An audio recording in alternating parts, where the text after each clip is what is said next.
So this is home number 1 off the grid. And like Starry has been saying, this is my kind of peaceful healing place.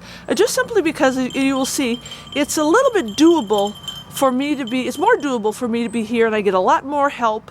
And it's just closer to town. So one of it is log. It's really kind of neat.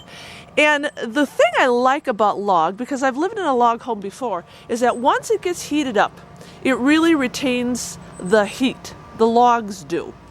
So if you've ever lived in a log home, you will know once you get that wood stove going, that house really does heat up fast.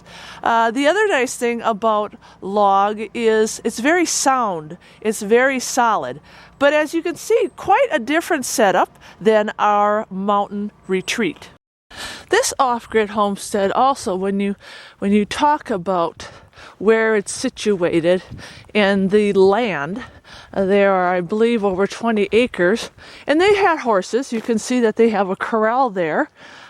Living in the mountains, horses are very popular for hunting and for recreation, so they did have horses.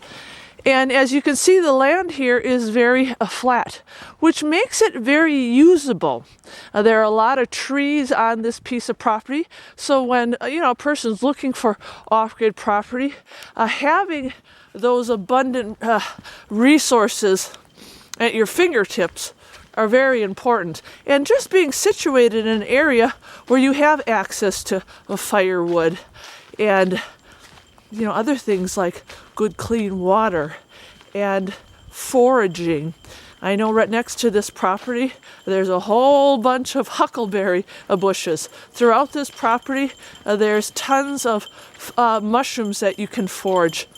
In the spring there are other berry bushes, and they have an apple tree.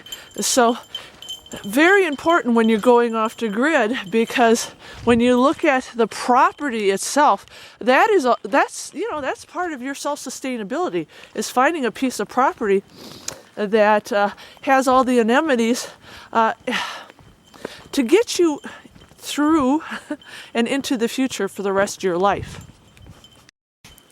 This off-grid setup also relies solely on wood, and that's their little wood shack there.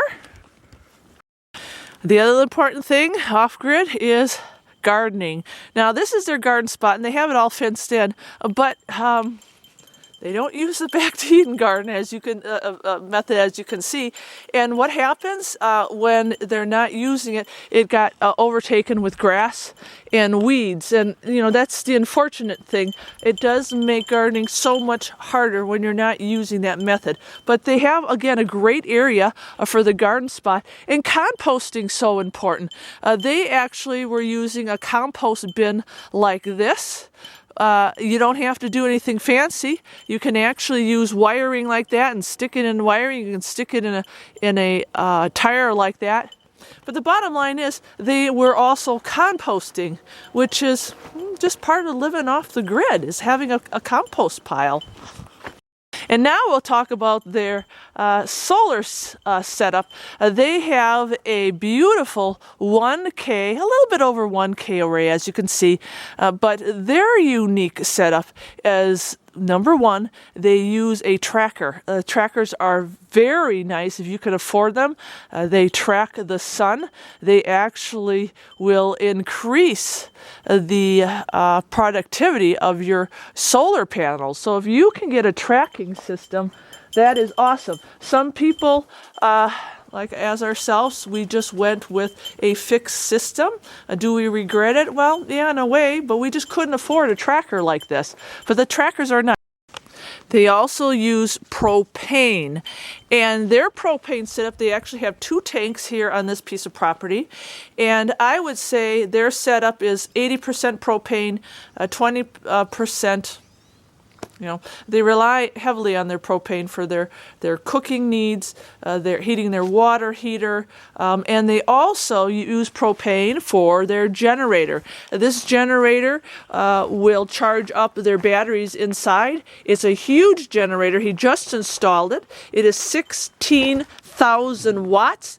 He got it from a cellular dealer. As you can see, it's, I mean, it's a big, big system.